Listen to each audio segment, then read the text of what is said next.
santé sri-lankais se divise entre le public et le privé. Les hôpitaux publics sont financés par le gouvernement et sont gratuits. Les hôpitaux privés ont un niveau de développement qui se rapproche de ceux des hôpitaux français. Néanmoins, c'est au patient de financer son séjour, ainsi que ses traitements et tous les soins qui lui sont procurés.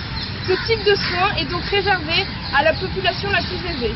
Il y a donc une grande inégalité à l'accès des soins au sein du pays. Et c'est à chaque employeur de décider ou non s'il assure ses employés. Au Sri Lanka, le métier d'infirmière est grandement différent de celui que nous connaissons et que nous pouvons retrouver en France. Les infirmières, elles ont beaucoup moins de responsabilités et elles sont donc habilitées à faire moins de soins. J'entends par là des soins techniques. Les médecins, quant à eux, ils ont plus de responsabilités et d'un autre côté, ils ont aussi une grande influence, notamment au niveau du gouvernement.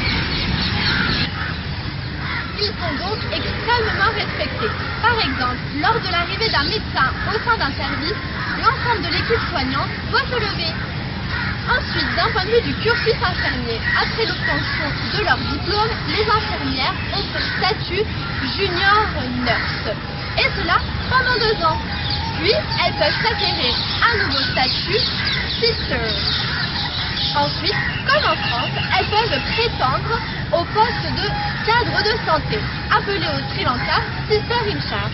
Vous l'aurez donc compris, pour les mêmes métiers, différents termes existent entre le Sri Lanka et la France. Durant notre stage, nous avons pu découvrir autant les hôpitaux privés que publics.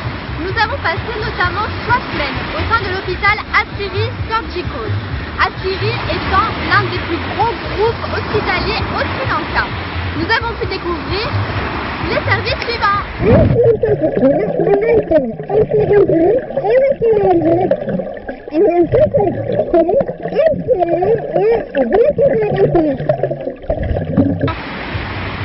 avons notamment eu la chance d'assister à un pompage aorto-coronarien, mais également à 2 césariennes. Mais c'est pas bientôt fini, bordel!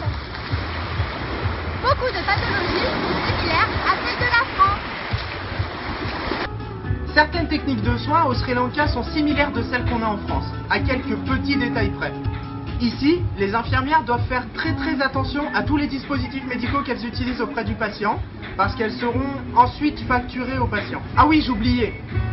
Ici, on se la joue un petit peu à l'américaine. On va au travail directement en tenue.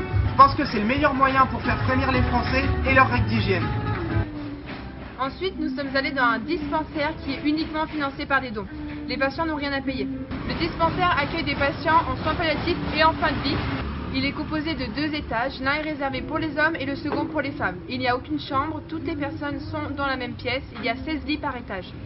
Le dispensaire est ouvert sur l'extérieur, il n'y a ni fenêtre ni porte.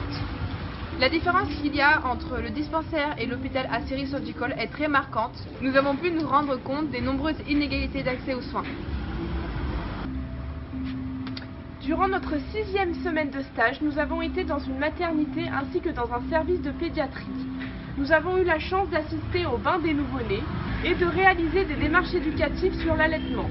Du côté de la pédiatrie, nous avons pu découvrir la prise en charge de l'enfant et de son entourage, ainsi que des maladies spécifiques du Sri Lanka, comme la dengue. Et voilà, nous nous retrouvons pour notre dernière semaine de stage au Sri Lanka.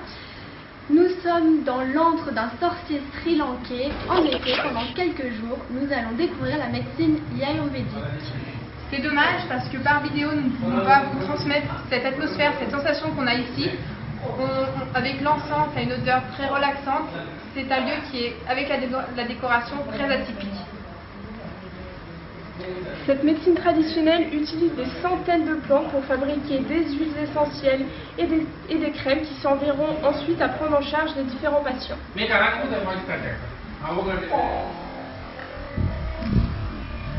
Elle est très particulière et elle est particulièrement transmise de génération en génération.